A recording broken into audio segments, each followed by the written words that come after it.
use, then we go through a traffic study, we go through architectural review, open space, we walk the site, and I would say we saw maybe about 4 different sketch plans on this, maybe even more than that, until we got to a schematic plan that we felt was very workable, and we could present to, they have to do a community meeting, they presented it to the community and prior to the planning board, and then it went on to the planning board. So fine tuning, I'd say at least six different variations, and the further they go into it, as far as can they build a road that crosses Abbey Creek, they have to look into the engineering so that it might shift the plan as well. So we've worked on this for about a year, and I'll just quickly go over through some of the slides that the public was unable to see. The overall site plan, this is the bird's eye view. So down the bottom, that would be where Wilkinson is, and it would come across over Abbey Creek. Again, terminate at a crossroad, looking at the amenity center at the end there. Then there's an east-west road proposed that connects to McLean, which connects to Park Street, again, which would allow motor vehicles to go through their development out to Wilkinson. Traffic circle next to their open space area, picnic shelter, large and small dog park.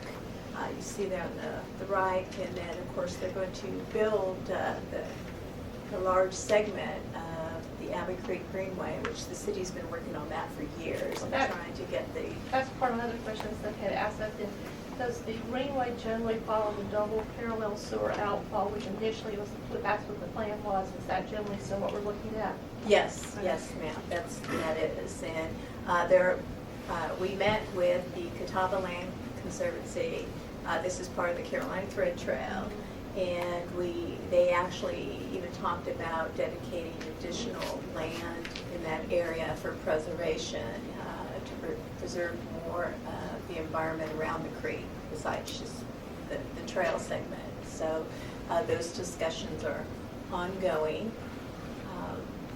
Again, with regard to open space, they're providing 10.5 acres, a total of 63% of the tree. The 11 acres will be preserved, and then once the street trees, parking lot trees get planted, that provides another 219 trees thereabouts. Well, stay with that one, because that's my last question.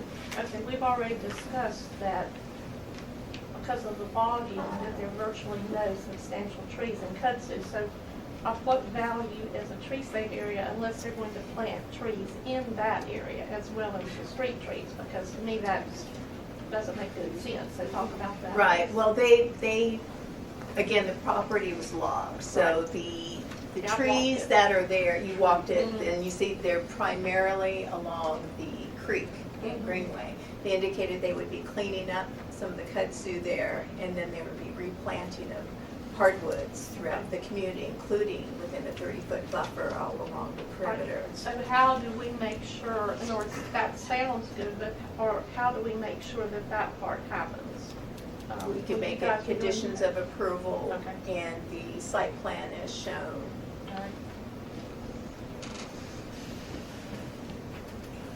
Performance standards, again, they're in compliance with all the requirements. They are asking for relief in the maximum height of 4 stories, and this is an illustration of the apartments. This is an illustration of what would be on the perimeter of the parking area. These are referred to as carriage houses. As you can see, the garages are on the front there. We did the traffic study. I'm going to just go through this real quick here. The remaining. So as I mentioned earlier, all conditional zonings are required to have a community meeting. They held theirs on March 7th at Gaston College. I believe it's attachment C in your packet, has the minutes from the meeting. There are about 25 members of the community commenting and asking questions in areas of traffic, parking, utilities, just in general how apartment communities operate, and greenways is a concern about erosion in the area. With regard to the comprehensive land use plan, as you can recall, we worked on updating the comprehensive land use plan. It took over a year. It was a very public engagement component, a large public engagement component with that process, and it was adopted in April of 2018. It has identified this area, the pink area along Wilkinson, as a future mixed-use area. Residential is identified to be medium and high density, along with commercial, office, and institutional type uses, service uses along that corridor. The proposed place type in this project would fall under the high density residential. Again, that's any density greater than 6 dwelling units to the acre.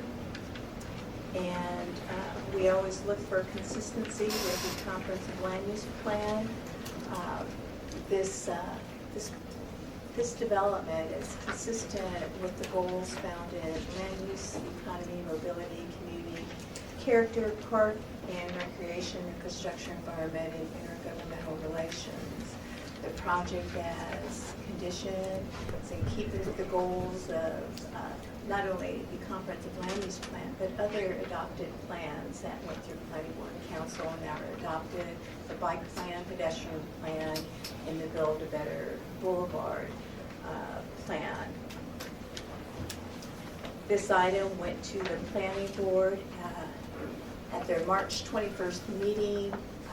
There was quite a big discussion regarding transportation options. They spent a lot of time talking about transportation. There were ongoing discussions at that time with the Adams Bluff HOA and the owner of Spartan Dyers. Those issues have been resolved and have been added in as conditions of approval with the neighboring property owners. With regard to architecture, we did not have the detailed architectural renderings you now have in your packet. They were interested in looking at a side view of the 3-4 story split. They're now in your packet. The planning board, after deliberations, asked that the architectural renderings and ongoing discussions be resolved, and they did find that it was a reasonable request and in the public interest, as well as consistent with the goals of the comprehensive plan. It's being transmitted to you with a recommendation of approval. It was a 6-to-1 vote at the planning board. Again, here are the renderings that are in your packet that show the apartment buildings, what is 3-4, and then the side. They provided additional renderings, the front, back, and side for the carriage house buildings. Just go over that would be the back.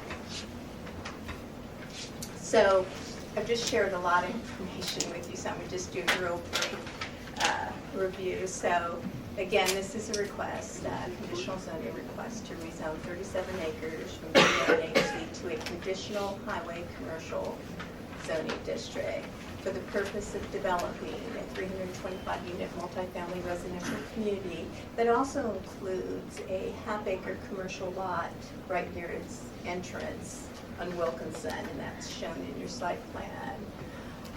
The community will consist of 11 3-4 split story apartment buildings, 6 3-story multifamily buildings that they call the carriage houses with the front loading garage. It exceeds our requirements for open space, tree save. With regard to parking, they exceed the parking requirement. The highway commercial zone allows 1.5 parking spots per unit, and staff did not feel that was sufficient, so we required the same as if an apartment building somewhere else, so 1 per bedroom up to a maximum of 2 spots per unit, and they exceed that requirement, so that is met. Amenities, they are proposing both public and private. The public, of course, would be the connection of the Abbey Creek Greenway. That will provide that east-west connection over ultimately with the city's partnership to 6th Street. Of course, they have an amenity center, their private use as well as picnic areas, open space, and the dog park area. So the traffic impact analysis was completed and identified improvements, which are in here as conditions. We started out with 7 conditions of approval after it went through the planning board and working through the conditions. We ended up with 11 in various areas, and some of them I'd like to point out because they were of concern. So one condition that we added, we thought it was important that we lock in the maximum number of 3-bedroom units, the larger units, that the applicants had indicated that 25% of the units would be 1-bedrooms, 25% would be 3 bedrooms, and the other 50% 2 bedrooms. So people associate larger families with 3 bedrooms, so we added a condition that says that the 3-bedroom unit shall be limited to a maximum of 25% of the total unit count for the development, and then we require that at least 25% of the units be 1 bedroom. So we're capturing the smaller units, so they can go from 2 down to 1 and build that up, but that's a minimum, and they can't exceed the 25% for the 3-bedroom count. The conditions associated with the Spartan Dyers agreements are found in as condition 4 and 5 of the conditions of approval recommended. Then condition 9 is associated with the Carolina Thread Trail and the requirement to build that. We also have the agreement in here, condition 10, which is found on page 92. Your report is the agreement made with the Adams Bluff HOA. Part of their greenway system is on the subject property, so they've made some agreements on that can remain, and it will connect up, and they'll do some signage, maybe a gate, and work with the HOA to satisfy their requirements, and that's identified as condition 10. But that will be so you can walk all the way through, right? Yes, so... Because I know one of the things we've looked at probably 10 or 11 years ago was trying to connect all that up, and of course now to get to the riverfront park as well. And that is true. So what happens on their property is they will go all the way towards the east, and then it will split. Some of the trail will go connect up to the existing Adams Bluff section, so Adams Bluff residents can come down through their private access onto the subject property and get on the main trunk, and then it forks off sort of to the left or down up to the north. I have to visualize it, I apologize. And it will be the main trunk line that will end up ultimately over at the Kevin Lofton Park. Thank you, the city. So we ask that you receive the Planning and Zoning Board's recommendation to conditionally approve, of course receive public comment, and render a decision. So of course you can approve as presented, approve with modifications, or disapprove the project. With all legislative acts, such as a zoning petition, in your consideration, the ordinance for approval or disapproval, you'll be required to make consistency findings, that it's a reasonable request in the public interest and is consistent with the land use goals, and that information is provided in the next item. Okay. Thank you, Shelley. Question? I live adjacent to this property. for about 7 years, and so the community meeting, I knew a lot of the folks there, and they were going over some of the requests. So I was just hoping you could lay out what the specific request came from the Adams Bluff HOA, or if that question would be more suitable for the developer. I think it's more suitable for the developer there at the community meeting, but the minutes are provided in your packet. And for Kimley Horn, I don't know if you got cut off a little bit early, but I had questions. Just what were the grade levels coming into this, and are they staying the same, or are we going to get some improvement? Yeah, it's a good question. It's going to be hard to explain without seeing it up on the screen.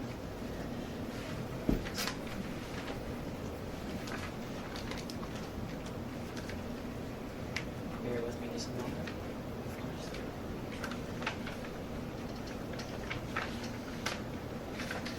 Okay.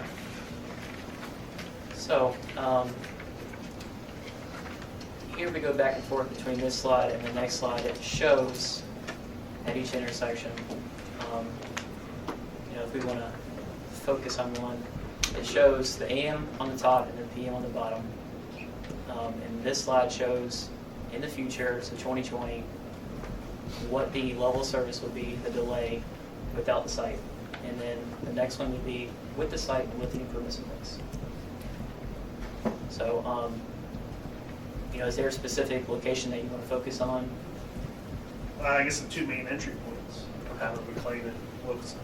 Okay, so at unsignalized intersections, the way the level of service looks at, it doesn't look at it on the main line because your delay zero on the main line. It looks at it from the side street. And so if you're comparing before and after with access 2 at Wilkinson, there's no before because without the site, there's no access point. There's no driveway, so nothing to compare it to. But what it does show is that if you focus over here, to leave the site in the morning, level service C, which is adequate, average delay 20 seconds. And in the PM, it's level service A, which is great, and the average delay is 10 seconds at access 2 at Wilkinson. Over here is McLean in access 1. Again, it's kind of hard to compare this one to before because there's not really much traffic coming out of McLean right now. But with that in place, in the morning, it's level service D, 28 seconds on average delay in the AM, and then the PM level service C, 18.9 average second delay. And typically, you look at during the peak hours in urban and suburban areas, level service D is adequate. Once you get into level service E and F, that's when you start looking at some congestion.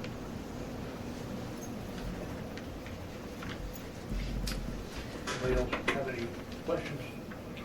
In the future with light rail, is it pretty problematic in any way having the rails down Wilkinson Boulevard as far as entrance for westbound traffic, maybe making U-turns? Is there any way to project that out? We didn't look at that with their study. I'm not too familiar with where the location of the tracks would be. It'll be on north side. On the north side. Right now, the MTC is approved to be on the north side of Wilkinson for this area, but it could still change through the planning process as they go further into that. So that would not impede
Go ahead. To be paid with All right, start the consent agenda. All right, so we'll go over the items on the consent agenda now in our work session. The first 4 items on your consent agenda are minutes from our meetings that we've had in March and April.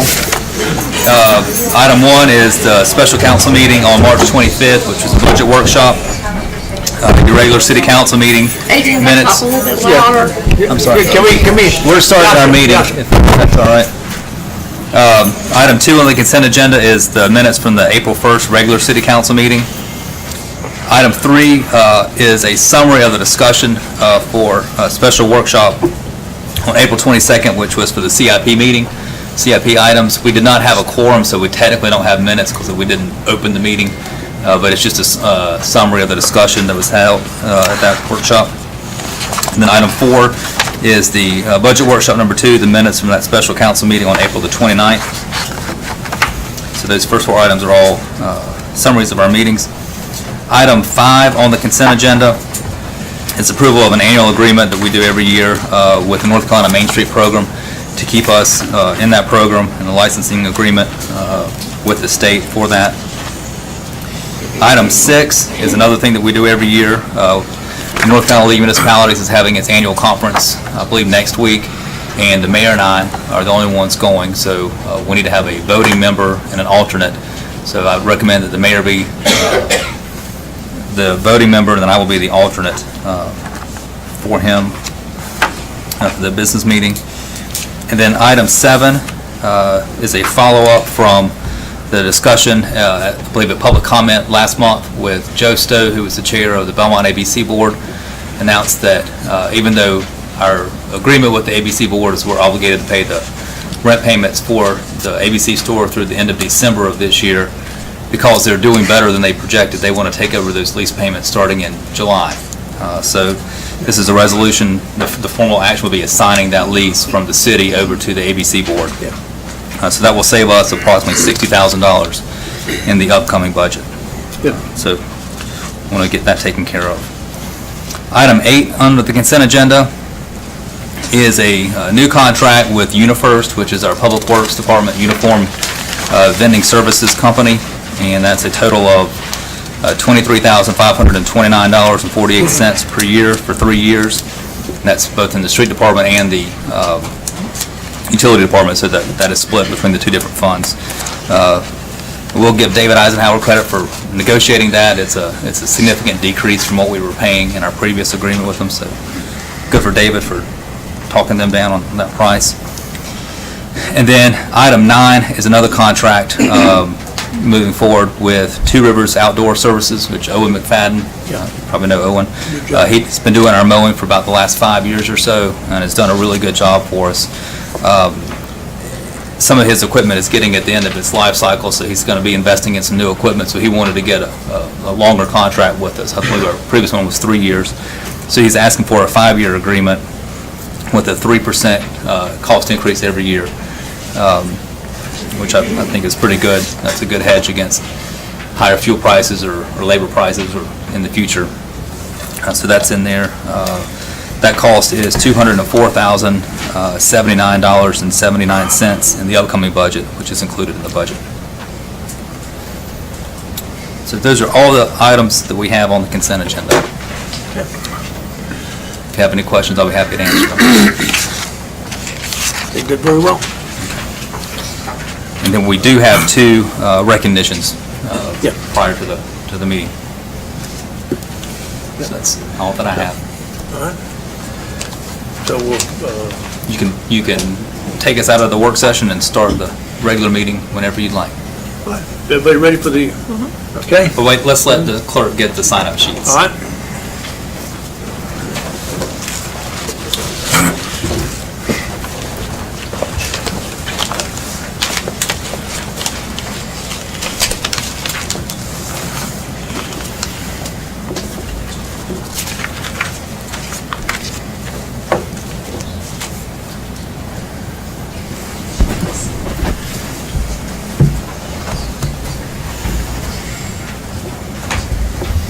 Thank you.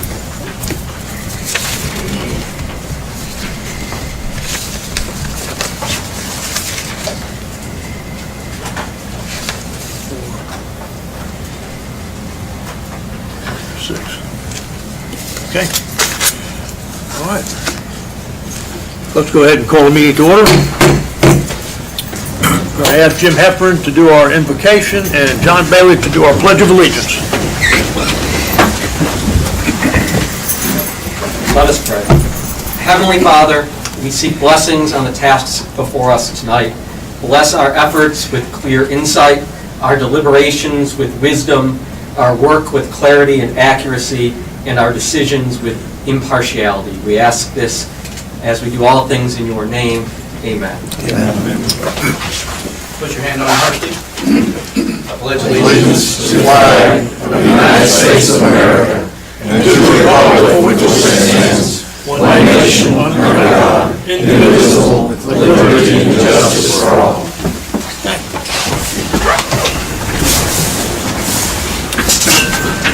We got several recognitions tonight. I'm going to go ahead and read this. I'll just read it up here while I'm at it because I don't think there's anybody here from them. But this is the proclamation recognizing May as Lupus Awareness Month. How many of you know what lupus disease is? It's an immune deficiency disease. It attacks the body pretty well right there. But they've asked us to make a proclamation recognizing May as Lupus Awareness Month, and whereas each year the Lupus Foundation of America designates May as National Lupus Awareness Month to show support for the estimated 1.5 million Americans who have lupus. Whereas lupus is an unpredictable and misunderstood autoimmune disease that ravages different parts of the body, it is difficult to diagnose, hard to live with, and a challenge to treat. Whereas lupus can affect any part of the body, including the skin, lungs, heart, kidneys, and brain. No organ is spared. The disease can cause seizures, strokes, heart attacks, miscarriages, and organ failure. Whereas lupus can be particularly difficult to diagnose because its symptoms are similar to those of many other illnesses, and major gaps exist in understanding the cause and consequences of lupus. More than half of all the people with lupus take 4 or more years and 3 visits or more to doctors before obtaining a correct diagnosis. It's hard to determine what that is. Whereas lupus strikes mostly women of childbearing age, no one is safe from lupus. African Americans, Hispanics, Latinos, Asians, and Native Americans are 2 to 3 times more likely to develop lupus, a disparity that remains unexplained. Whereas 53,000 North Carolinians are affected by lupus. Now therefore I, Charles R. Martin, Mayor of the City of Belmont, North Carolina, do hereby proclaim May as Lupus Awareness Month in the City of Belmont. I urge each of our citizens to observe this month by educating themselves on the symptoms and impact of lupus, and to join with the North Carolina chapter of the Lupus Foundation of America in supporting programs of research, education, and community service.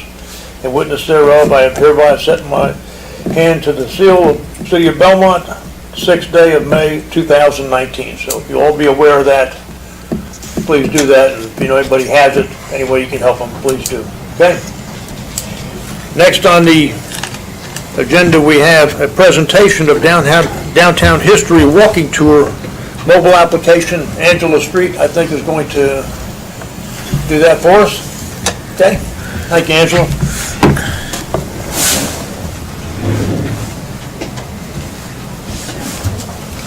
So this is great. We're very happy to announce that the Belmont Go app is now live, and the History Walk is now available for everyone in the public to download and take it. It's a self-guided history walk. And just to give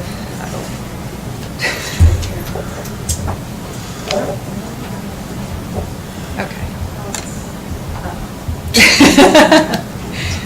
The app will work a lot better.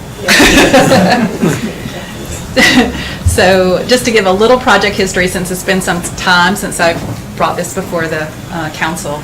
December 7th of 2017, the design committee in our workshop proposed an idea for a history walk in an effort to bring awareness to Belmont's history, to foster a sense of connection to our historic downtown buildings, and promote walkability and connectivity of our downtown districts.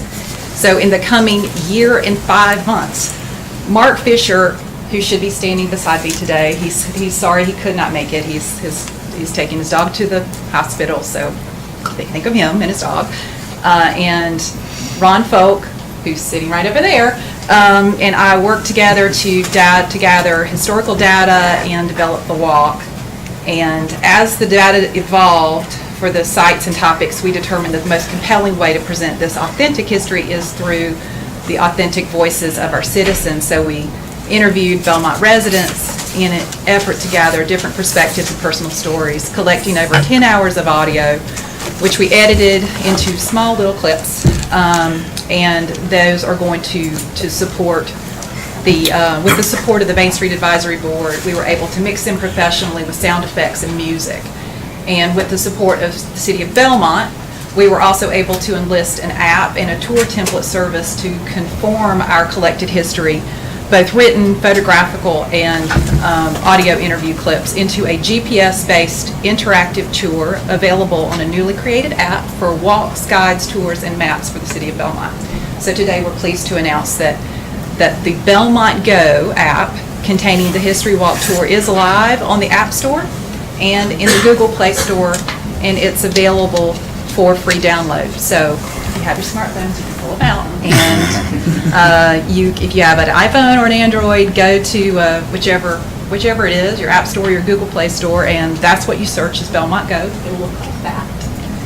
And the first tour that's in there right now is the History Walk. We hope to have more tours. There are up to 49 different spaces we can include on this app, so it's going to offer a lot of things in the future. And we had a little sample. I think Jamie has it set up so that we can play a little bit of the audio so you can see, or rather hear, some of what's in store.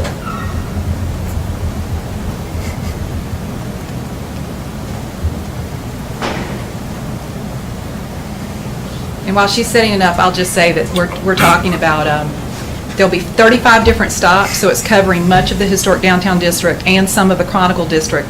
And this year, we're going to be working on phase 2, which will extend it further into Chronicle and into the River District. So there's.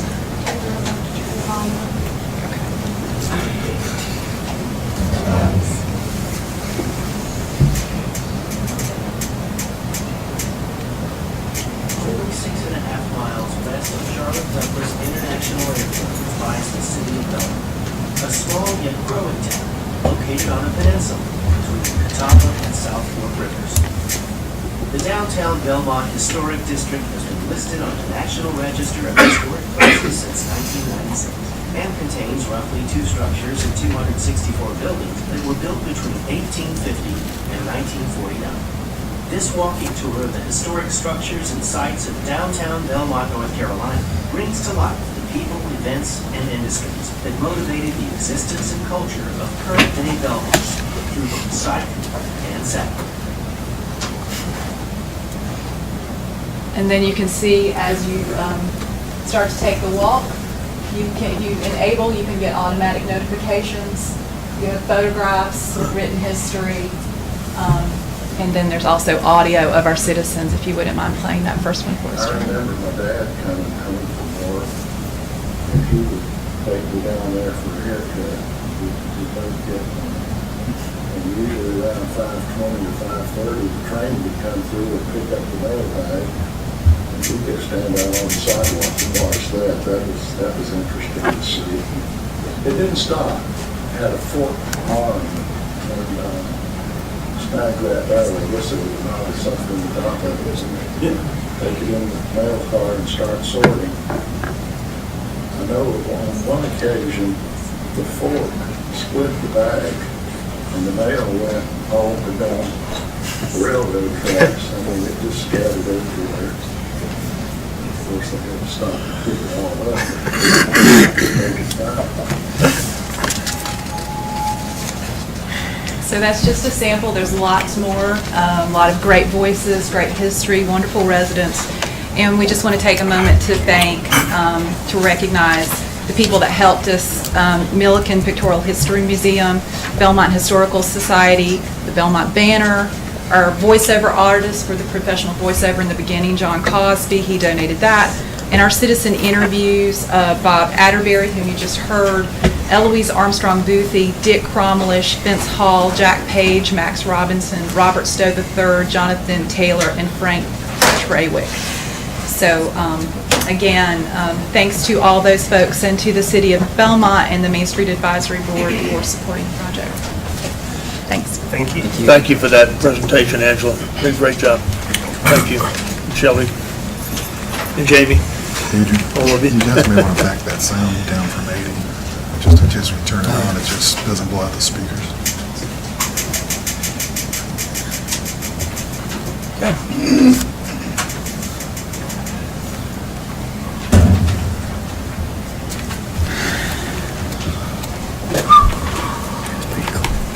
We done with that? Yes. All right. Let's begin our meeting. I want to thank everybody for being here tonight, all the visitors that we have. It's always good to have people come in to listen to our council meeting. And let's go ahead and get a motion to approve the consent agenda if we can. I'll make the motion. Got a motion to approve the consent agenda. Do I have a second? I second. All in favor, say aye. Aye. Aye. So, motion carries. Consent agenda is approved. Let's begin. We have a sign-up sheet for public comment, but nobody has signed up for public comment, so we'll put that aside right there. And let's begin our meeting. We have a public hearing on a petition requesting contiguous annexation of the Garrison properties. Thank you, Mayor. I'll start that. I think we're having IT issues. So I had a map for you for the public. But this is a follow-up item. So the annexation process in Belmont takes 3 months. So this is the third and final action that you need to have for the annexation of what we're calling the Garrison properties. It's 1, 2, 3, 4, 5, 6 properties that are subject to the rezoning request that you'll hear later in the meeting. The map is on page 74 of your packet. It is the large vacant property near the intersection of Park Street and Wilson Boulevard. Some of the parcels that are subject for the rezoning that'll be heard later are already in the city limits, but a lot of them are not. You see the area in yellow, highlighted in yellow, are the areas that are in the ETJ, but outside the city limits. Those are the ones that are subject for the annexation request. So we have advertised this. The clerk has investigated the deficiency and reported that to you at last month's meeting. So part of the annexation process is the public hearing, which did we call for the public hearing? Yep. Okay, so we're in the public hearing. Sorry.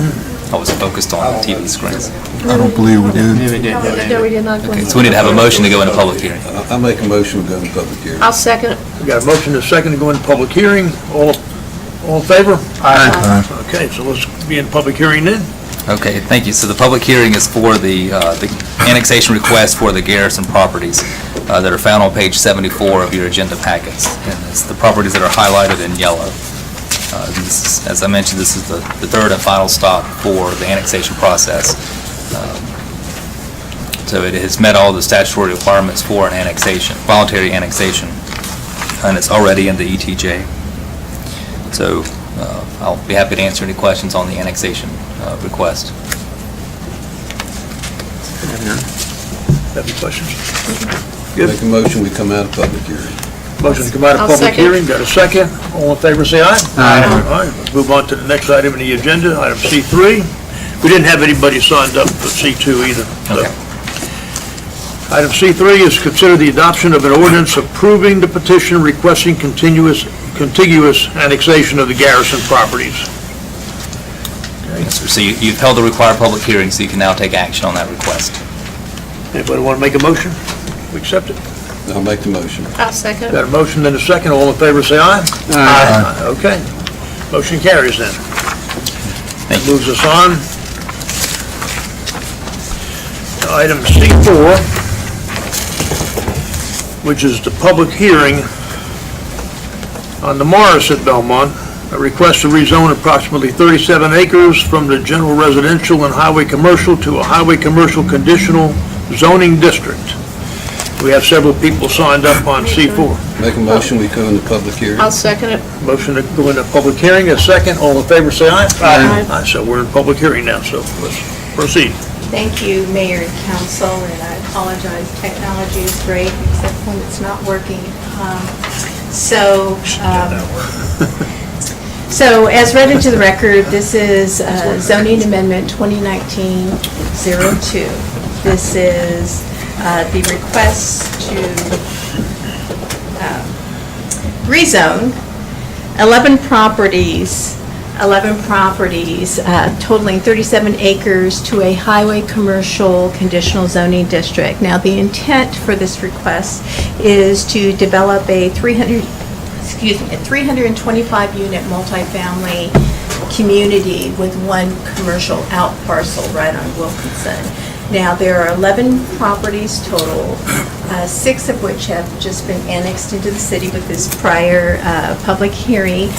For the record, I will read the parcel numbers into the official record, and that is 186-553, 186-554, 186-555, 186-556, 186-557, 186-558, 186-559, 186-5561, 186-562, 186-563, and finally 186-564. Again, these 11 parcels total 37 acres for the site. Now, these 11 parcels are located south of Wilkinson Boulevard between Park Street and 6th Street. The applicant for this case is Morris Kaplan. The property owner, Raymond Garrison, is the trustee for the Madge S. Garrison Trust. Now I'm going to speak a moment about a conditional zoning, what it is and what the process is. So a zoning application or petition is when someone proposes to change the zoning classification from one designation to another. In this case, the properties are zoned general residential and a highway commercial property. They are proposing to develop this or to rezone this as a conditional zoning, and it would be identified as a conditional highway commercial zoning district. Now, a conditional zoning requires a site plan to accompany the process, and that is the only way a jurisdiction can place conditions on a zoning petition, is when it's a conditional zoning. And that's why you have a site plan within your packet. Conditional districts typically provide for buildings over 5,000 square feet in size, or when an applicant, besides having a site plan, is requesting relief in an area of the zoning ordinance. And in this case, the applicant is requesting relief in 2 areas. The apartment building form in the ordinance is 3 stories in height. They are proposing a building called a 3-4 split because the topography, so on one side it could be 4 feet in height. This is a similar request to other apartment buildings cases that may have occurred along Wilkinson Boulevard. They are also requesting to allow for front-loading garages on what they call their carriage house units, and there are pictures in your file, and I'll go over that in a few minutes. So the process, besides having a site plan and a zoning petition, does require a community meeting. The applicant is required to hold a community meeting before it goes to the planning board, then it goes to the planning board for recommendation, and ultimately to city council for a decision. So unfortunately, the aerial photograph, which you'll find on the front page of your staff report, on page 84, shows the project site, all 11 parcels. As you can see, it's actually a highly disturbed, although not developed, it is a highly disturbed property with uses in the area. To the north, we have some commercial uses along Wilkinson. We have the Napa Auto Parts, as well as some of the motels that front Wilkinson. To the west, we have a combination of some commercial office and some residential, both single-family and multifamily small structures. To the south, we have Spartan Dyers, the large open space area. Their building actually fronts Park. And then to the east, we have residential, the community of Adams Bluff. And again, to the northeast, you do have along Alice Street some other single-family residential uses. So I have these great photos of the site, and unfortunately, we'll have to bypass that. It does show the property highly disturbed. It's a lot of kudzu. On page 85 of your packet, there is an aerial image that I found on Gaston County GIS, where it showed that property was clear cut between 2010 and 2011. The only remaining trees on that property were actually in the blue area shown on this image, which is the floodplain that is Abbey Creek that transverses the property. So I've already gone over the adjacent uses. I'll talk about zoning in the area, and that's on the bottom of page 85. To the north is the highway commercial zoning classification. That's a mixed-use, high-intensity district. To the south, we have the business campus development. Now that's, you'll find that zoning in light industrial areas. A lot of our mills and so forth that had light industrial users zoned in that manner. The Adams Bluff community is zoned as infill residential, and then directly to the east, the northeast around Alice Avenue, it is general residential. Pop back here. So the existing zoning of general residential allows for 6 dwelling units to the acre. This project as proposed comes in at just under 9 dwelling units to the acre. It's considered medium to high density at that level. So if you look at your site plan on page 87, you'll see the primary access comes in off Wilkinson Boulevard. It's a 60-foot right-of-way that will have to cross over Abbey Creek. And within that creek area, there'll also be the Abbey Creek Greenway that the city's been working on for years. That is part of this project where the applicants have agreed to build that section of the Greenway. So within the plans, again, you have separate plans. It's hard to talk about it without seeing it on the screen. But there are large, 11 large buildings that are apartment buildings are proposed to be the 3-4 stories split. Again, based on the topography, it means it could be three stories looking, say, in the back parking lot area, and then at the street 4 stories in height. When you take the main access road in, it terminates at a crossroad. It's another 60-foot right-of-way that will run from the west from McLean Street into a traffic circle near their open space. It, again, is 60 feet wide. It allows on-street parking on both sides of the street. It will be developed according to the city's requirements of curb, gutter, sidewalk, street trees, street lights, and so forth. As the road, as it heads east, will go into a traffic circle and actually turn to the south, and it will stub out to the Spartan Dyer open space area. Now what that does is that sets up the ability in the future for a future road connection up to Plane Tree. So if the Spartan Dyer property is ever redeveloped, there is the ability to have another road connection. Their project also includes amenity areas. Besides the amenity area, it has a pool. There is a large and small dog park proposed, as well as the Greenway Trail and picnic shelters and so forth.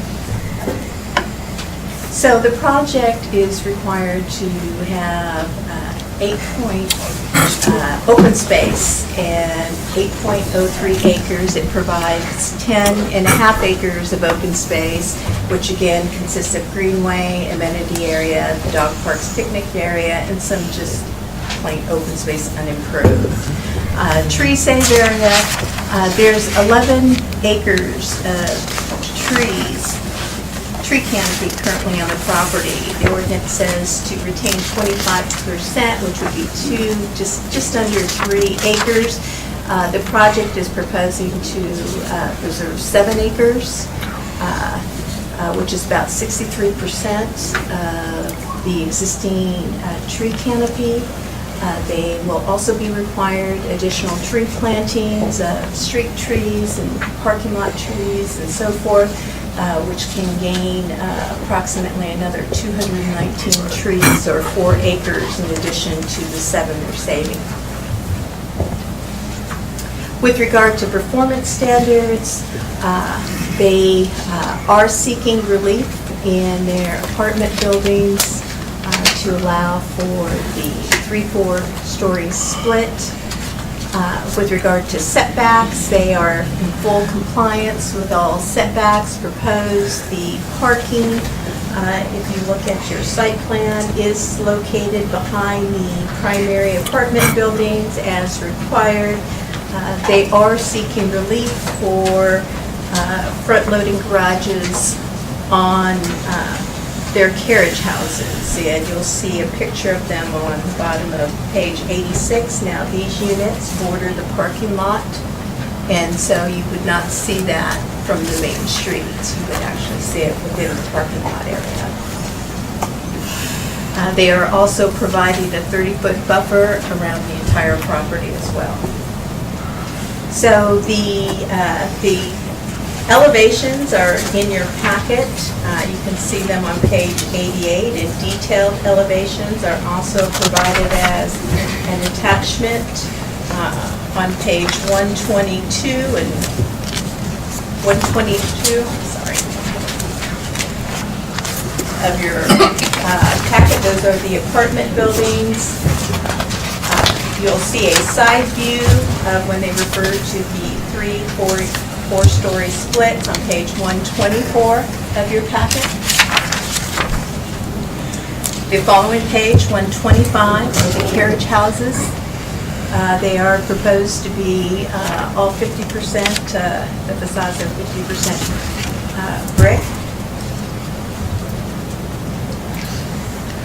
With all major developments, we run the analysis on whether a traffic study is required. With Chapter 16, it was required in this case. Kimley Horn, our consultants, have performed the traffic analysis, and I'll have to come up and do the presentation of the traffic analysis, and I'll wrap up the presentation. And this is Brady, here with Kimley Horn.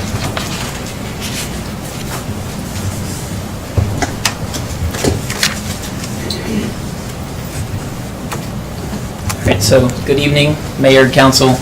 As Shelley stated, my name is Brady Finkley of Kimley Horn. Address is 200 South Trowland Street, Suite 200, Charlotte, North Carolina 28202. And we were asked by the city to perform a traffic impact analysis of the site for the city per the city's TIA ordinance. And so you can't see anything up on the screen, but I think y'all have the information in your packets by chance. So we'll kind of briefly go through that, and if I'm going too fast and maybe stop to kind of explain some things, just ask me. I'll slow down a little bit. So I'm going to start off with sort of just stepping back and stating again what the purpose of the traffic impact analysis, and I'll refer to it as a TIA, is. The purpose of it is to evaluate and identify the improvements to mitigate the traffic impacts of the proposed site. What it's not the purpose of is to correct existing deficiencies. So I want to make that statement clear before we get started. We looked at the TIA thresholds. The cities are a little bit lower than NCDOT's. It did trip the city's threshold for a TIA. It did not trip the NCDOT's threshold for a TIA. However, NCDOT was still a part of the scoping process, the review process, and the approval process for the TIA, even though it did not warrant a TIA per their thresholds. The trip generation, we base this off of 325 dwelling units, multifamily, mid-rise. For a daily number, it's 1770 daily numbers, but from a TIA standpoint, we look at the AM and PM peak hours. It's expected to generate 109 AM trips and 137 PM trips, and that's a total of both in and out. For residential, as you would expect, most of them will be out in the morning, most of them will be in the evening. The study area, this was developed based off of first looking at the city's ordinance, and then at the TIA scoping meeting that was held with Kimley Horn, the city, NCDOT, and the applicant, understanding what the study intersection should be. And we looked at Park Street, starting up at Hawley, included the Hawley signal, came down to Wilkinson at 74, and McLean Street, which would be is their proposed access off of Park Street. And then on Wilkinson, of course, the Park Street intersection, as I said, we included the Browntown intersection. It's right in front of the Napa Parts Auto Store. There's a median opening there. Access 2 is what we're calling Access 2, which is a right-in, right-out proposed by the site. And then at Fuller and Wallace Street, another median opening that's just east of where the proposed access is. And we included both of those points at Browntown and at Fuller's and Wallace Street for the purposes of site traffic that's going to be entering and exiting the site off of Wilkinson. Will most likely, some of it will be utilizing those median openings to make U-turns to come in and out of the site nearby where the access will be. As you're probably aware, there's a TIP project, a couple of TIP projects that are active. TIP being Transportation Improvement Program projects through the state that are active right now. The one being at that main intersection with Wilkinson and Park Street. That's referred to as U5959. What they're looking at there, last I have heard from NCDOT, well, the purpose of the project is to improve the intersection.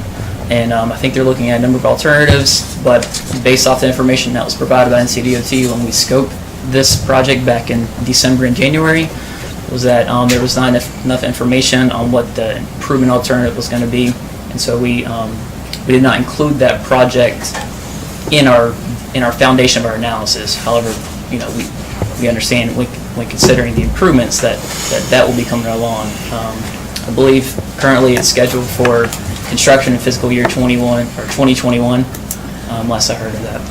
And then also the responsive signal system along Wilkinson Boulevard, which will be, I believe that's scheduled currently for this summer to begin construction. The next page, if you're following along in the packet, we looked at some of the routing diagram, thinking about how traffic will be coming to and from the site. We have an access point that's proposed to be full movement on Park Street, about 550 feet south of the signal at Wilkinson. And then we also have another access point that is proposed to be a right in, right out off of Wilkinson. And that's, I believe, about 400 feet east of that Napa Parts Auto Store in Browntown Road, the median openings. One thing to consider that, that we need to be aware of with the Park Street full movement, we're calling it full movement right now, but understanding that NCDOT is looking at that intersection as a whole, and that doesn't mean just right at the intersection. Their improvements could extend beyond where this proposed access point is, and so that may convert that to restricted movement in the future, being it may be right in, right out in the future at that access point, or it could be a leftover where you just have less in, but you can't have less out. Yeah.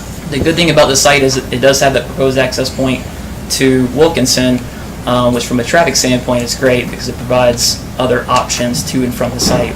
And that's what the routing diagram we were trying to portray there. So if you think, just take an example, if you think you're coming from 85 to come to the site in the PM, you know, you have the option of going through, past Wilkinson, coming south, and if it is full movement, you can turn left in there. But then one of two things could happen in the future. One, you could understand that during the peaks, that could be difficult.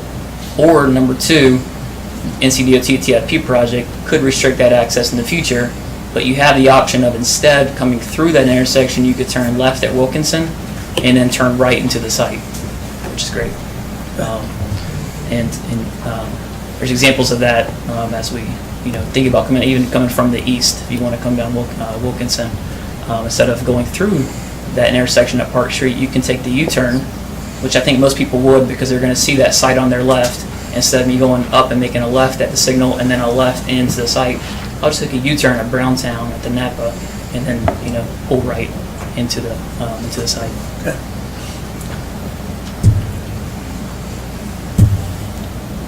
So what we did was we took, at those study intersections, we collected counts, I believe back in January, and we grew those at 2% up to a build-out year of 2020, so it was only 1 year. And we developed a what we call background, which is no-build scenario. We looked at what are the operations of the intersections in the future with no site, and that became our basis of what we're going to compare to determine what the improvements are going to be. So then the second scenario was we took that trip generation I talked about before, assigned the trips out, and then added it to that background development, so then you could see what the impacts of the site were at each intersection, and that's what determines the impact of the site. And then we look at that, compare it to the city's ordinance for mitigation, determine if mitigation is appropriate. And to jump to the chase, the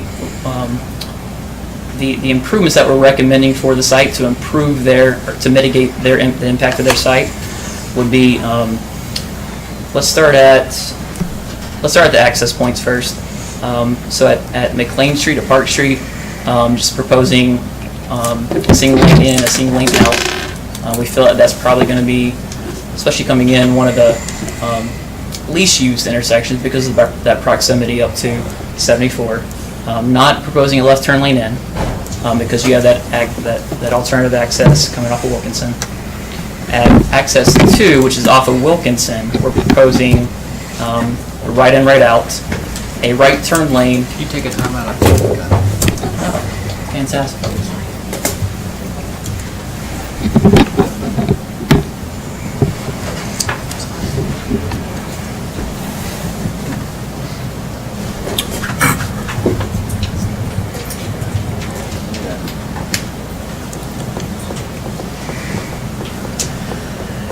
Makes more sense with the maps.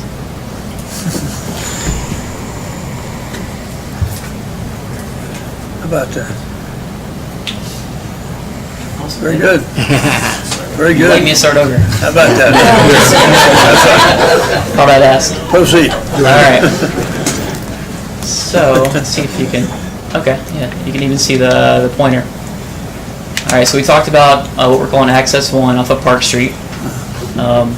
And then if I move over here to Access 2, we're proposing a 100-foot eastbound right turn lane into the site. Provide into the site, and then a single lane out on Access 2, and that will be right in, right out, which means you cannot turn left in, you cannot turn left out, but then they would use, if they needed to, nearby Wallace Street / Fuller Street to make a U-turn, or a Browntown Road to come in and make a U-turn. On top of that, we are also proposing a westbound right turn lane right here at Browntown Road. So a right turn lane on Wilkinson to get onto Browntown Road to mitigate the impact of that intersection. Interestingly, we found it seems like Browntown Road must be a cut-through back and forth to Park Street, as you probably know. And it's very reciprocal in the AM and PM. People going back and forth from 74 to 85 to bypass the main intersection at Park and Wilkinson. And so what the right turn lane did was it provided a good amount of relief for travelers that want to do that. And it could take some extra pressure off of the right turn lane at Wilkinson and Park. because as you know, there is no right turn lane there, but there are some businesses that are right up on the corner there and some significant utilities and everything.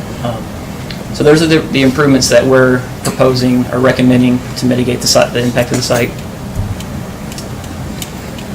And here you can see a visual of that right turn lane of 150 feet at Browntown Road. And with the U-turn there, you do have 3 lanes to make a U-turn, so that's ample amount of space. And here's the right turn lane at access to eastbound right turn lane into the site.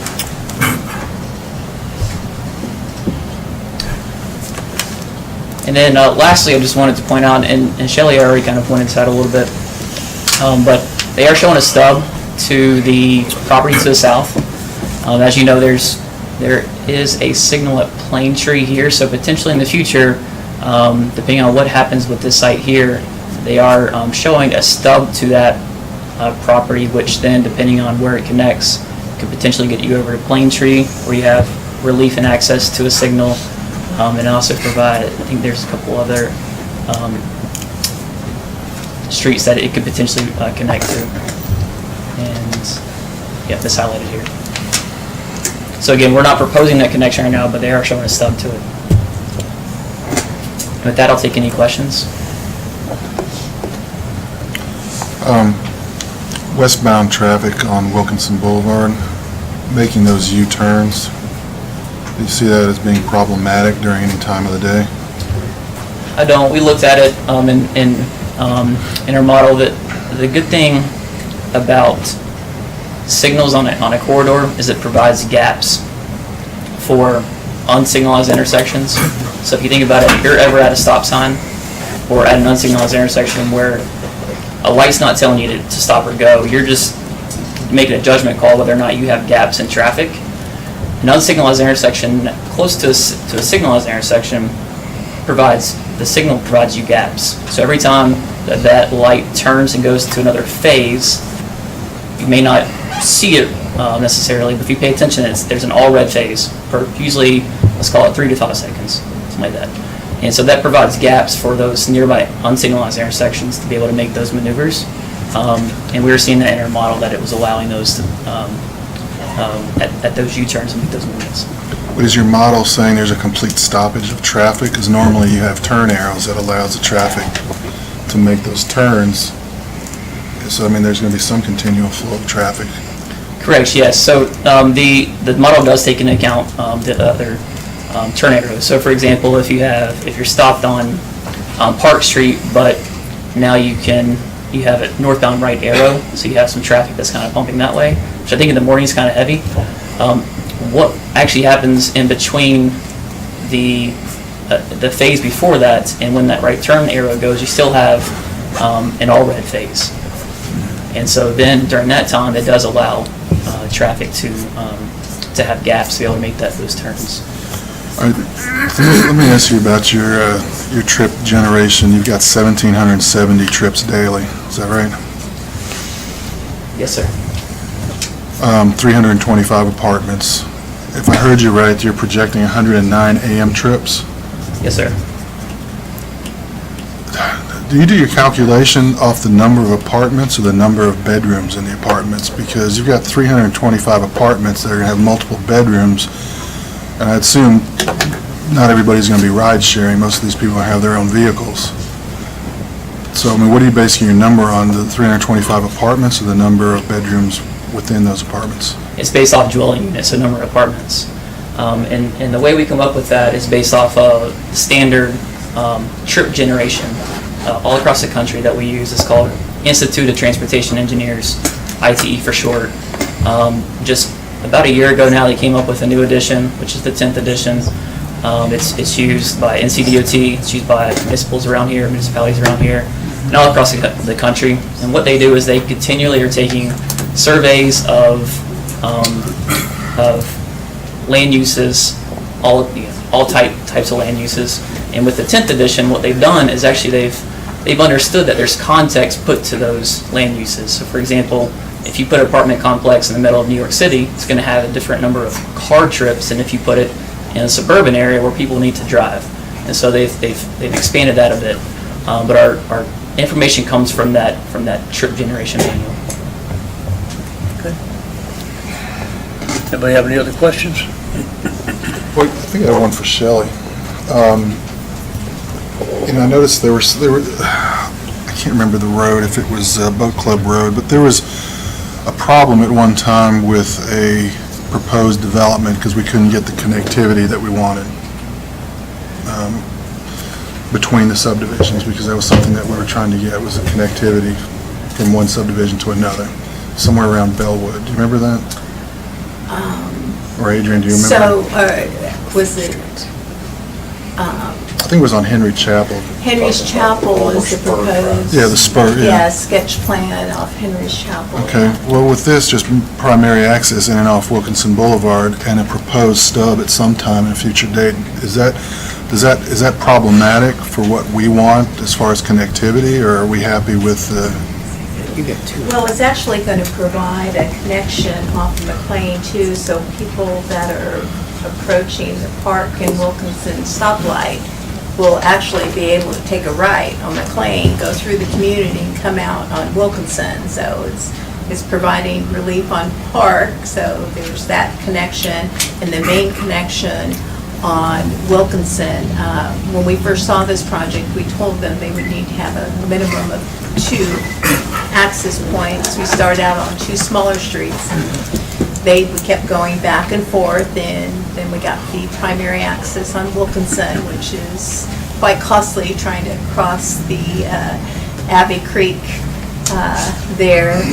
So they're having to build a road to span Abbey Creek for the primary access, and then the stub out will provide future connections. So based on the location of the property, this is the most ideal connection points. I have several questions, Shelley.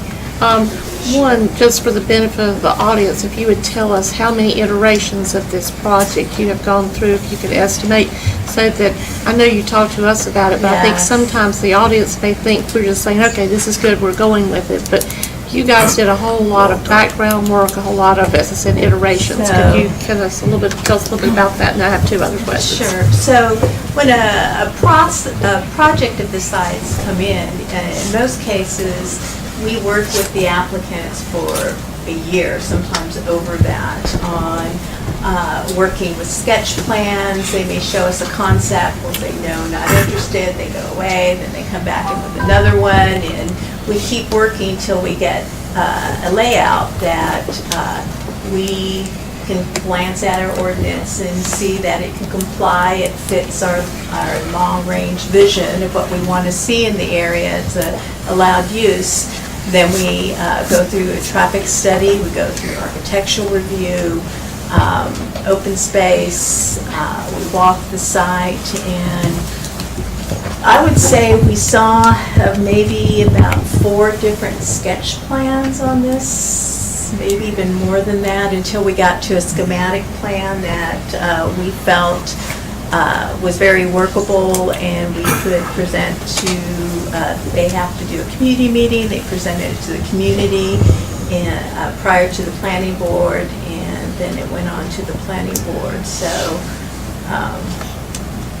fine tuning, I would say at least six different variations, and the further they go into it, as far as can they build a road that crosses Abbey Creek, they have to look into the engineering, so then it might shift the plan as well.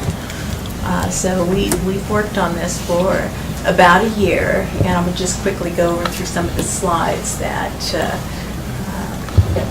the public was unable to see. They were all site plan. This is the bird's eye view. So down the bottom, that would be where Wilkinson is, and it would come across over Abbey Creek. Again, terminate at a crossroad, looking at the amenity center at the end there. Then there's an east-west road proposed that connects to McLean, which connects to Park Street, again, which would allow motor vehicles to go through their development out to Wilkinson. Traffic circle next to their open space area, picnic shelter, large and small dog park. You see that on the right, and then, of course, they're going to build a large segment of the Abbey Creek Greenway, which the city's been working on that for years, and trying to get the... That's part of my other question, so okay, to ask that then. Does the Greenway generally follow the double parallel sewer outfall, which initially was, that's what the plan was? Is that generally still what we're looking at? Yes, Okay. yes, ma'am, that is. And we met with the Catawba Land Conservancy. This is part of the Carolina Thread Trail. And they actually even talked about dedicating additional land in that area for preservation, to preserve more of the environment around the creek, besides just the trail segment. So those discussions are ongoing. Again, with regard to open space, they're providing 10.5 acres, a total of 63% of the tree, the 11 acres will be preserved, and then once the street trees, parking lot trees get planted, that provides another 219 trees thereabouts. Okay, stay with that one, because that's my last question. Okay, we've already discussed that because of the logging, that there are virtually no substantial trees in kudzu. So of what value is a tree save area unless they're going to plant trees in that area as well as the street trees? Because to me, that doesn't make good sense. So talk about that. Right, please. well, they again, the property was logged, so Right. the Yeah, I've walked trees it. that are there, you walked it, and you see they're primarily along the creek, the Greenway. They indicated they would be cleaning up some of the kudzu there, and then they would be replanting of hardwoods throughout the community, including within a 30-foot buffer all along the All right, perimeter. so how do we make sure, in other words, that sounds good, but, or how do we make sure that that part happens? We Will can you make guys it be doing conditions that? of approval, Okay. and the site plan as shown. All right. Performance standards, again, they're in compliance with all the requirements. They are asking for relief in the maximum height of 4 stories, and this is an illustration of the apartments. This is an illustration of what would be on the perimeter of the parking area. These are referred to as carriage houses. As you can see, the garages are on the front there. We did the traffic study. I'm going to just go through this real quick here. The remaining. So as I mentioned earlier, all conditional zonings are required to have a community meeting. They held theirs on March 7th at Gaston College. I believe it's attachment C in your packet, has the minutes from the meeting. There are about 25 members of the community commenting and asking questions in areas of traffic, parking, utilities, just in general how apartment communities operate, and greenways is a concern about erosion in the area. With regard to the comprehensive land use plan, as you can recall, we worked on updating the comprehensive land use plan. It took over a year. It was a very public engagement component, a large public engagement component with that process, and it was adopted in April of 2018. It has identified this area, the pink area along Wilkinson, as a future mixed-use area. Residential is identified to be medium and high density, along with commercial, office, and institutional type uses, service uses along that corridor. The proposed place type in this project would fall under the high density residential. Again, that's any density greater than 6 dwelling units to the acre. And we always look for consistency with the comprehensive land use plan. This development is consistent with the goals found in land use, the economy, mobility, community character, park and recreation, infrastructure, environment, and intergovernmental relations. The project as condition is in keeping with the goals of not only the comprehensive land use plan, but other adopted plans that went through planning board and council and are adopted, the bike plan, pedestrian plan, and the Build a Better Boulevard plan. This item went to the planning board at their March 21st meeting. There was quite a big discussion regarding transportation options. They spent a lot of time talking about transportation. There were ongoing discussions at that time with the Adams Bluff HOA and the owner of Spartan Dyers. Those issues have been resolved and have been added in as conditions of approval with the neighboring property owners. With regard to architecture, we did not have the detailed architectural renderings you now have in your packet. They were interested in looking at a side view of the 3-4 story split. They're now in your packet. The planning board, after deliberations, asked that the architectural renderings and ongoing discussions be resolved, and they did find that it was a reasonable request and in the public interest, as well as consistent with the goals of the comprehensive plan. It's being transmitted to you with the recommendation of approval. It was a 6-to-1 vote at the planning board. Again, here are the renderings that are in your packet that show the apartment buildings, whether it's 3-4, and then the side. They provided additional renderings, the front, back, and side for the carriage house buildings. That would be the back.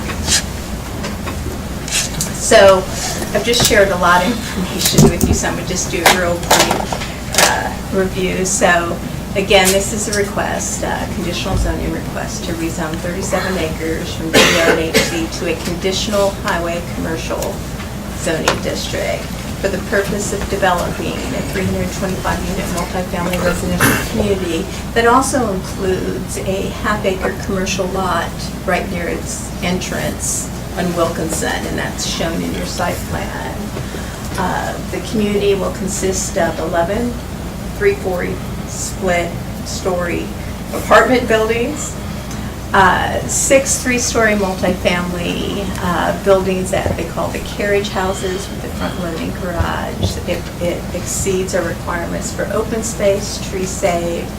With regard to parking, they exceed the parking requirement. The highway commercial zone allows 1.5 parking spots per unit, and staff did not feel that was sufficient, so we required the same as if an apartment building was somewhere else, so 1 per bedroom up to a maximum of 2 spots per unit, and they exceed that requirement, so that is met.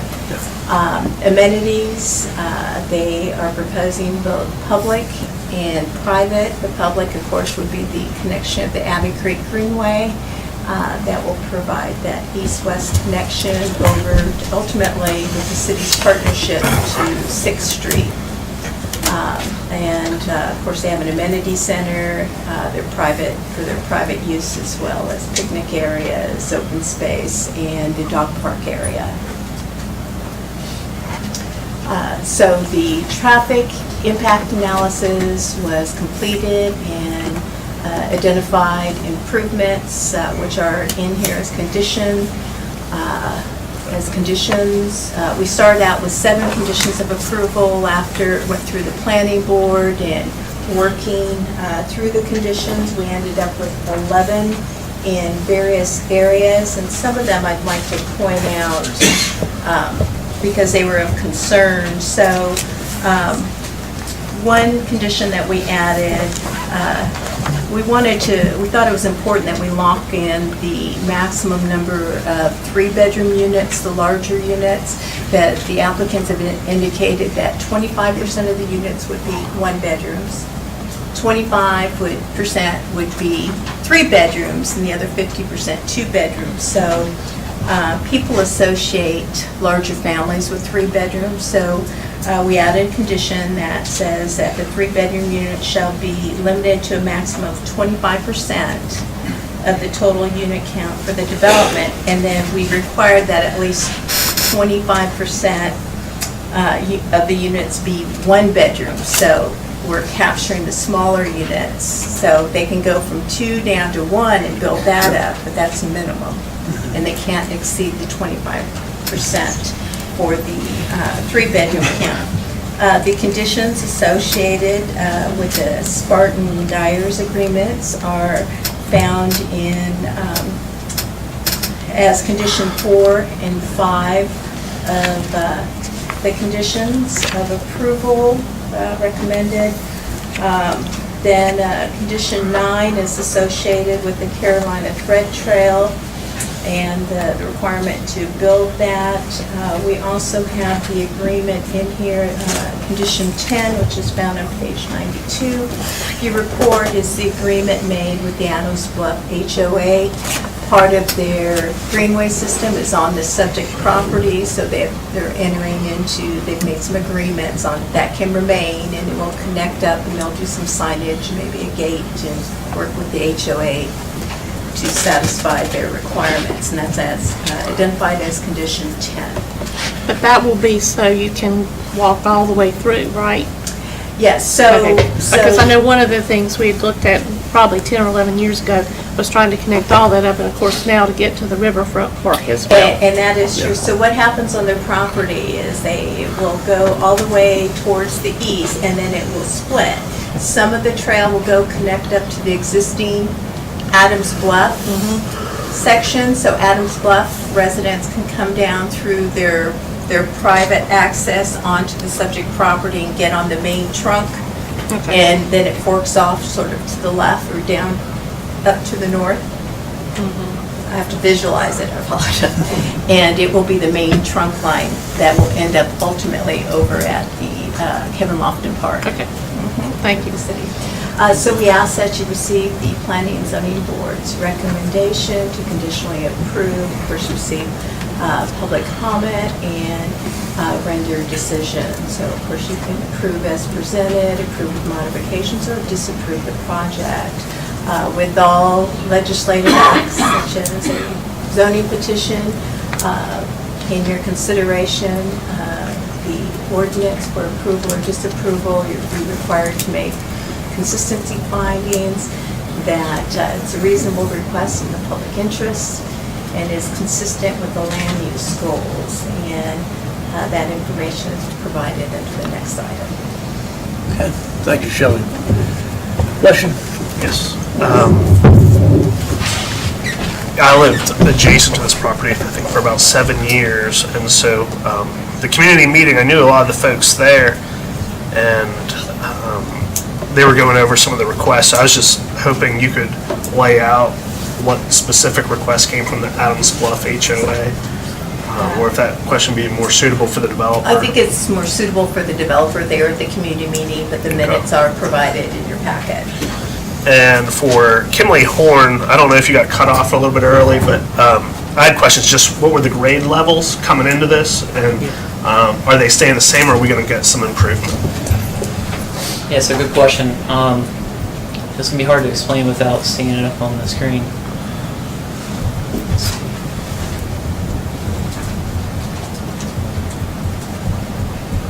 Bear with me just a moment.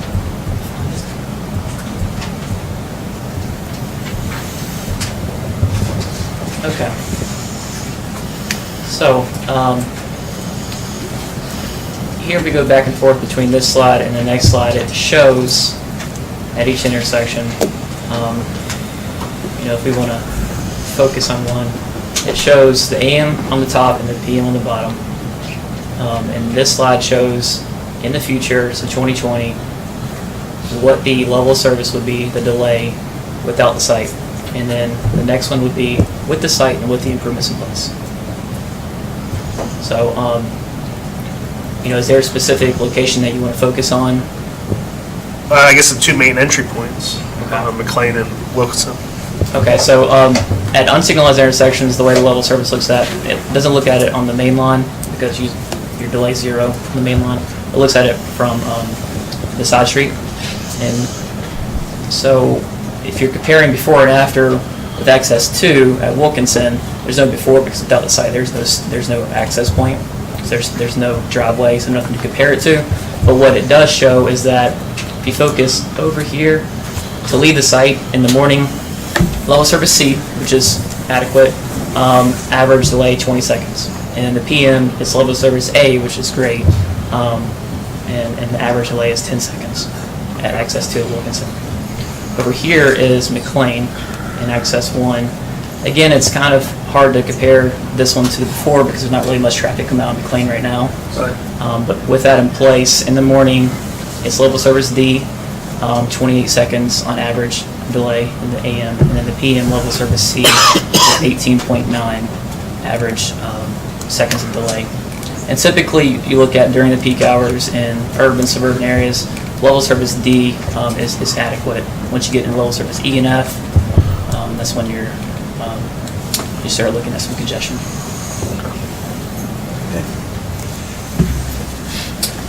Anybody else have any questions?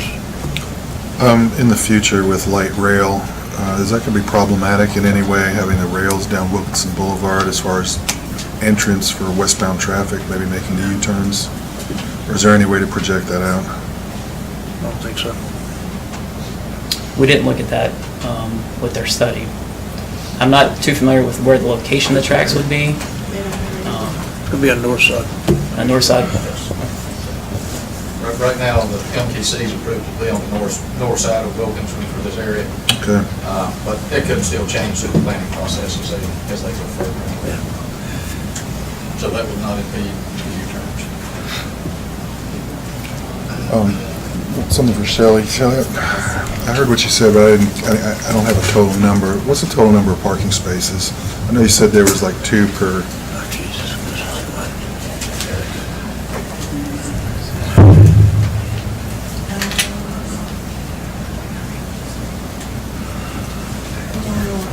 I want to say I mean, just ballpark. it's 600. 600? Okay. That's on page 86. Yeah, back to that. That's okay. I mean, I don't need to see it. That's good.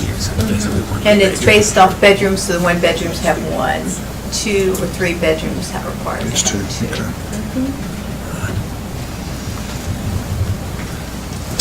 Anybody have any other questions or anything for them? Because we have a lot of people signed up for the public hearing to speak, so.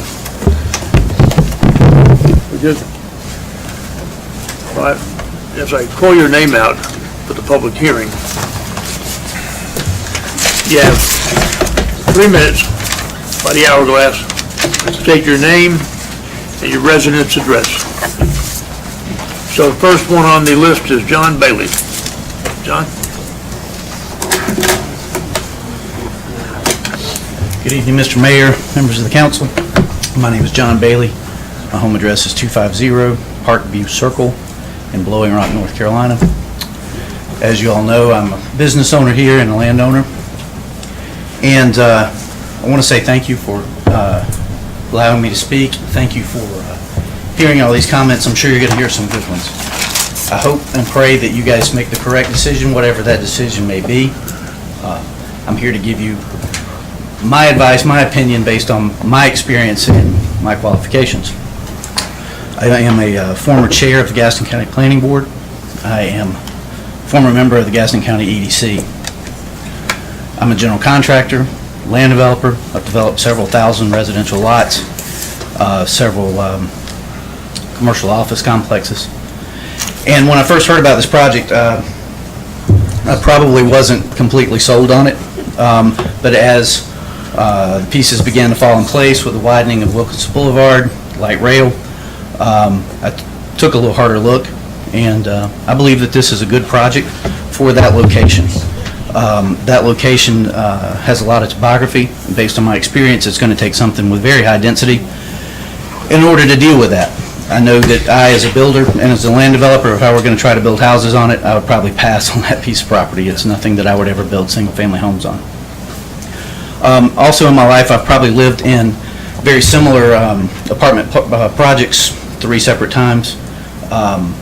And I can tell you that based on my experience, the limited amount of children that would be there are going to be in this school district regardless of whether or not their address is in this apartment complex or whether it's somewhere else.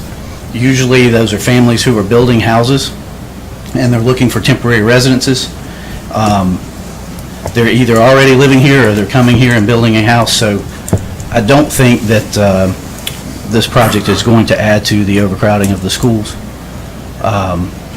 Most of the families who will live there are transient in nature. They're not going to be there very long because they are building. Most of these people are going to be young professionals who don't have children. That's just sort of my opinion. I think it's a great project. I think that it's going to upgrade that area tremendously. It's a kudzu factory right now, and I would like to see something there that would beautify this town more. I think the town deserves that. And I just appreciate your time. Thank you very much. Thank you, John.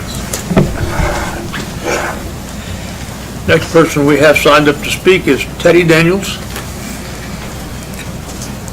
Name, you got 3 minutes to speak, and give us your physical address. 281 Mellon Road. 281 Mellon Road. This would have 650 bedrooms. So it's either going to add to schools or it's going to add to traffic or both. I'd like to request that you vote no. The 4-story building falls outside of Belmont's current 3-story zoning provision, so you're under no obligation to approve this request. I'd like to remind everyone that our schools are currently well over capacity. 97% at South Point, 99% at Belmont Middle, 102% at Page, and 118% at Belmont Central Elementary. This harms our children and their ability to learn. Overcrowding puts a focus on just maintaining order in the classroom, and it restricts the teacher's ability to provide quality instruction.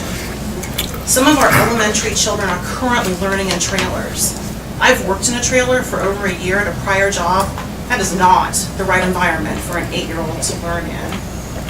We need to place a focus on our families and place value on our children's education. It's something Belmont's been known for within Gaston County.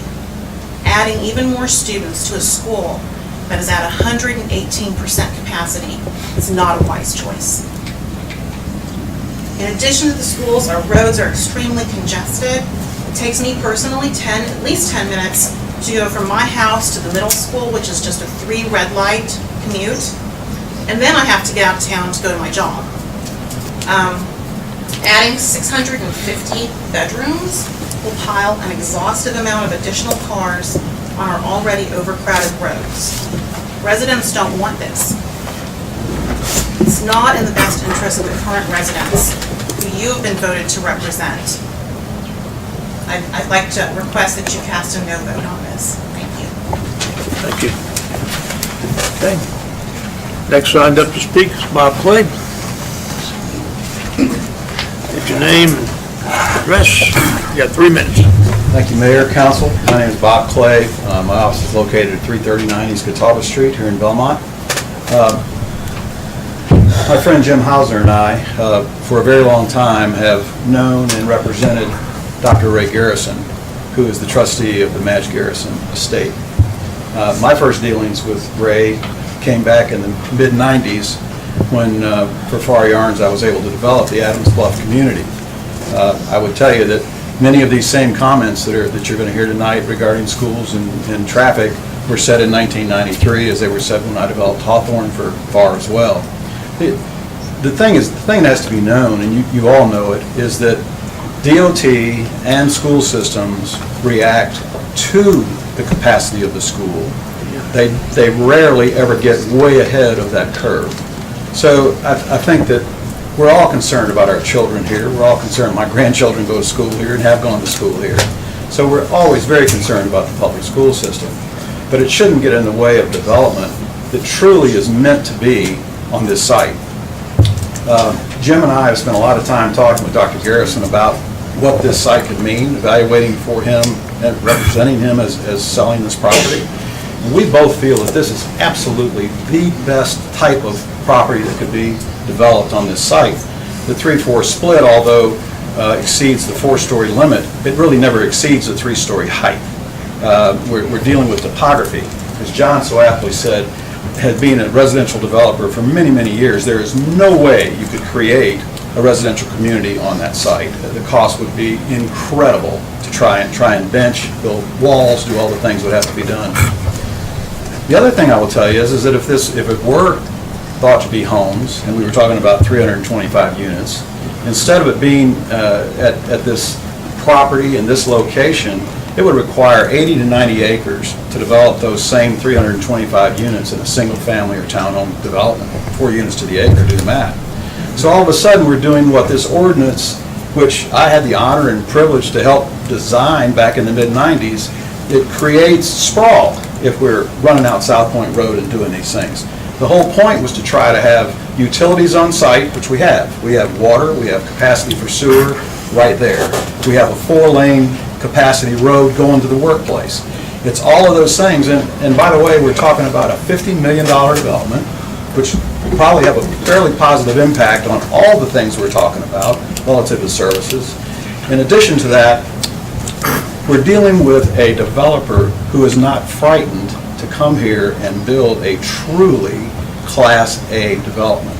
The developments we've had here so far, I would tell you, they're certainly nice, but I will tell you that if you go look at the Kaplan site, the Morris Kaplan site, their developments, the things they've done, they're fantastic, and I think it'll be a real asset when we're coming down Park Road. The visual we'll have is going to be great. Thank you so much for your time. I hope you will approve this tonight.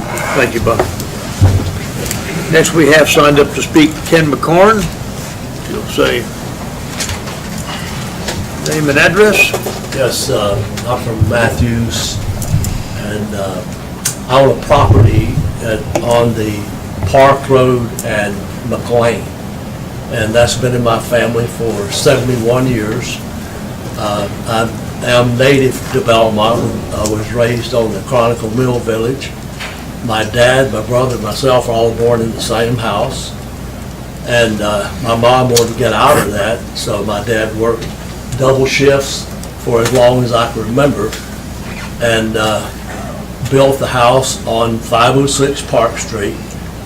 And I remember walking down there with him. He didn't believe in banks then. He'd been through the Depression, so we carried a paper bag down there. It had $14,346, and he paid cash for the house.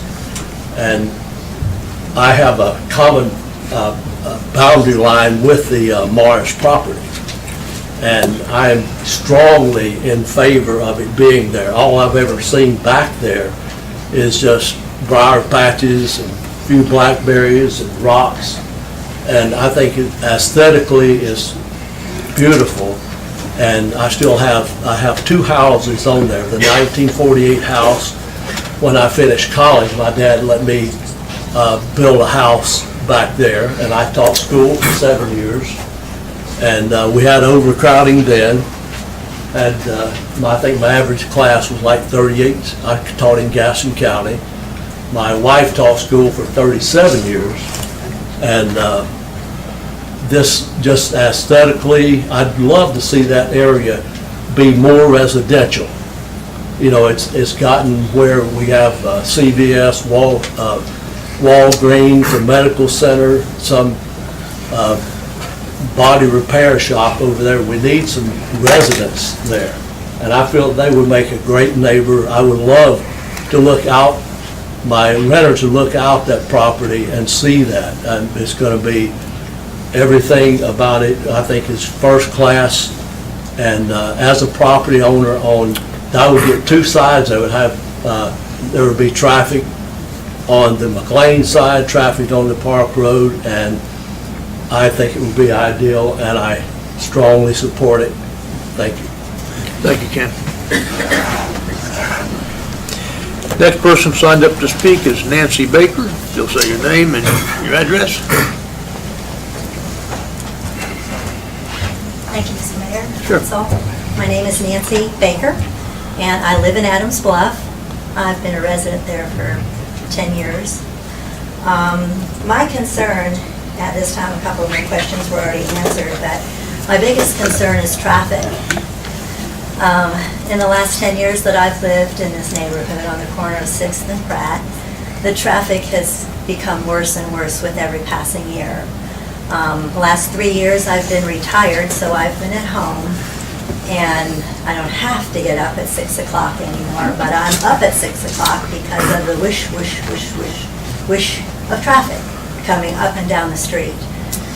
So I'm real concerned about that because I can see the traffic coming home from Charlotte, especially, cutting through 6th Street, through Howe, up to Church and out to Park and down to get into their development. I can see this happening. I've been in close discussion with the police department. They've done, I don't know exactly the term, where you count the cars that come through your neighborhood. Traffic studies. Yes. And I think the last time I talked with the lieutenant, there were over 5,000 cars in a month coming through 6th Street. And I know there's even more than that now. And I know all of this is coming up from South Belmont. You know, everybody's going to work in Charlotte. So that's my biggest concern because my home's my biggest investment and I don't feel like I even have peace and quiet to sit on my front porch anymore. So, and there was one other question I had. At any time, will there be any designation for Section 8 in any of these apartments? Just out of curiosity. That's all. Thank you. Thank you very much. Next, we have signed up to speak David Warwick.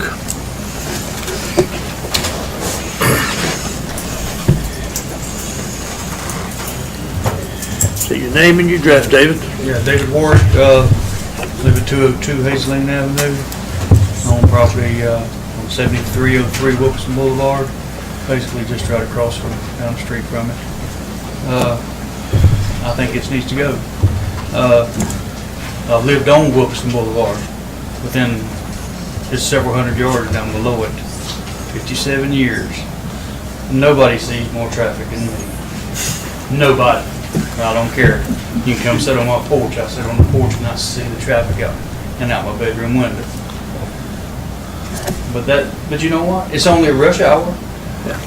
It's if you go down there at night, there's nobody there. Yeah, rush hour. I mean, rush hour, that's when everybody goes.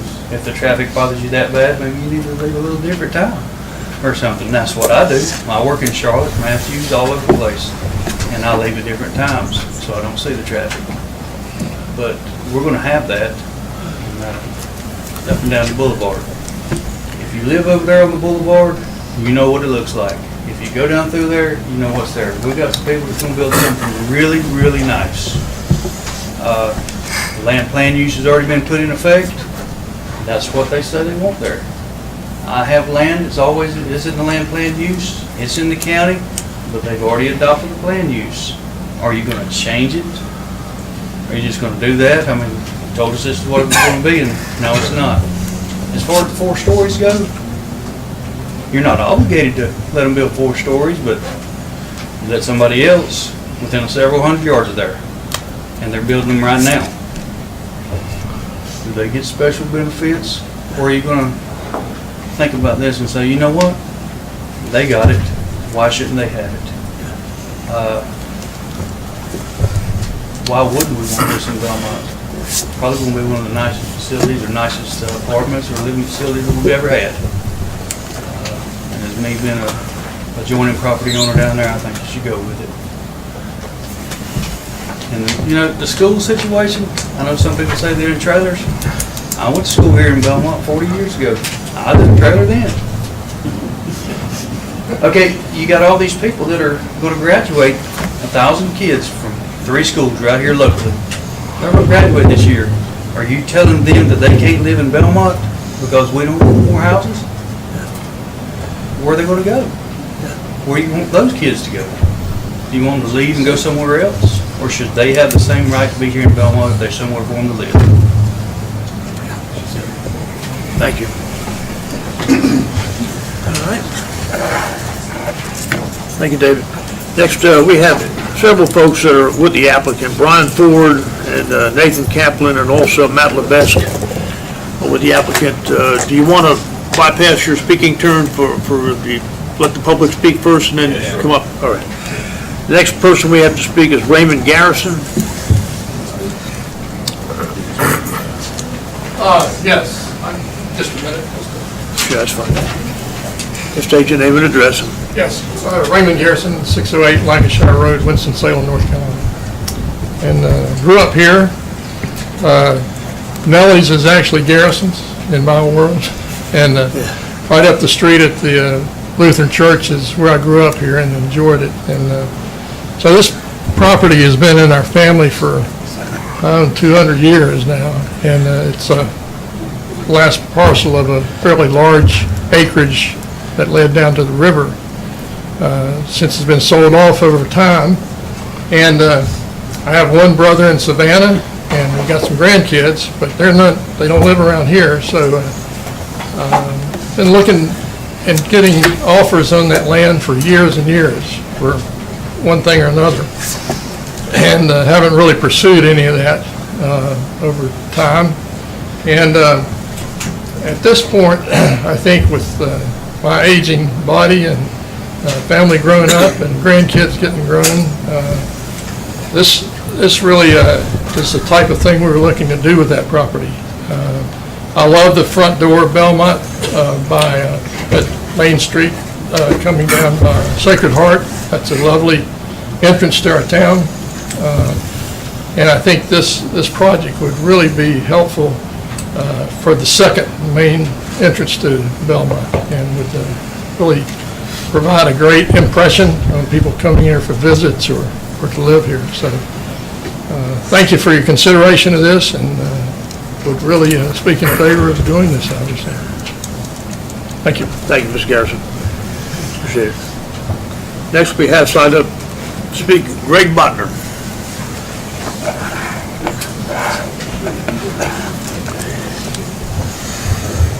Good evening.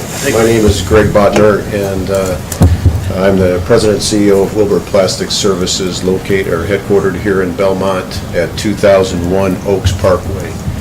I am here just to reinforce, for the public record here, to reinforce a letter that I wrote to the council and to the mayor on March 28 in support of this project.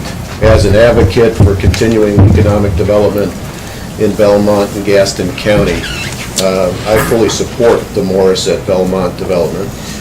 The Morris at Belmont is needed in this community to support growth. It's consistent with land use plans and in the right location from a highway standpoint, as well as the longer-term light rail plans.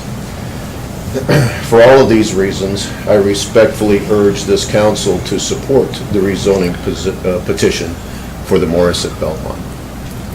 Thank you for allowing me to speak. Appreciate that. Got to wait for my hourglass to run out here for the next person. So next we have signed up to speak Greg Collada, or George Collada, rather. I'm sorry, George Collada.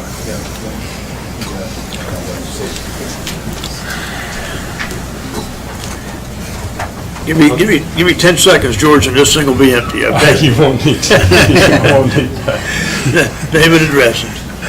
George Collada, 2126 Wellesley Avenue, Charlotte. We're good. So my family owns Spartan Dyers, the property adjacent to the Garrison property, and I just wanted to comment that I've worked closely with Brian Ford, developer, and I just wanted to speak about like our dealings. Everything that he said he was going to do, he's done. He's been very considerate, and even in looking at the interest of all parties related to the project, I think I've found them to be very thoughtful in their approach. So for me personally, I am for the project mainly because, as Dr. Garrison said, over the years, especially around that 08 time, leading up to 08 actually, not after 08, but leading up to it, there was a lot of interest in our land. There were people that were talking to you guys as well, and we had opportunities to meet with those folks. And I have never heard of any project considered for this land that was as impressive as this one. I think it's a high-quality development, and I think it is something that will be an asset for the community as a whole. So I'm for it. Thank you, George.